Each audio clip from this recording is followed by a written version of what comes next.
with bruises all over her. So that resulted in us going to a domestic violence shelter. So I was holding on, I was collecting all these little things, and it's kind of sick and twisted because I felt like they were a notch under my belt, like something bad happened, so I held on to it. You know, my dad died, I held on to that. And I feel like somebody can probably relate to me on this because when the bad just keeps recurring, it's kind of the only thing that you learn to hold on to. And so you just hold on to it. And you keep a hold of it because it's the only thing that you know is yours. And it's the only thing that you know that you can trust, right? Because it's always there.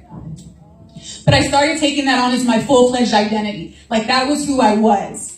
And if we were in a hallway together and if I was walking down the hallway and you shouted depression, I would have turned around because I could have swore that was my name.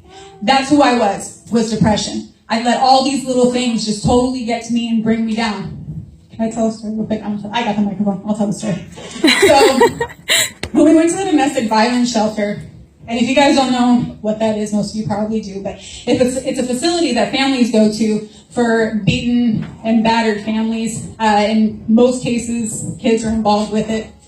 So we go to this domestic violence shelter, and I get really sick. Like sick enough, I have to go and see the doctor. But when that happened, because on paper, we disappeared off the face of the planet, I couldn't use my real name. Okay? So I got submitted into the doctors under a false name. And how often is it that the enemy tries to do that to us? He tries to convince us that our name is something other than what it is because of bad circumstances that have taken place. He tries to call you by something that happened in regards to trying to say that your name is suicidal. That he's saying that your name is depression. That he tries to convince you that your name is rape victim. But let me tell you something. He can try to convince you of all those things because he's trying to keep you here because he doesn't want you to reach your full potential in Christ at all.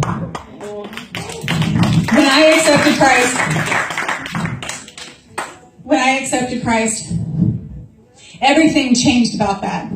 You know, I was way bitter because my dad died. So not only did I not have a good experience with him growing up, but he really wasn't there for a whole lot of it either. And then I turned 18. I just graduated high school. Boom, gone. Not too long ago, my mom was put in prison. I haven't seen her in 4 years, and I'm probably not going to see her for the rest of my life.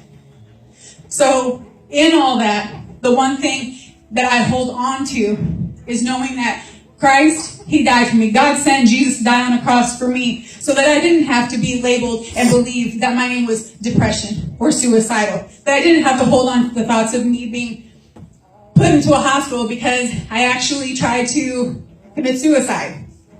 But instead of that, I can walk in victory knowing that instead of those names, he has called me restored.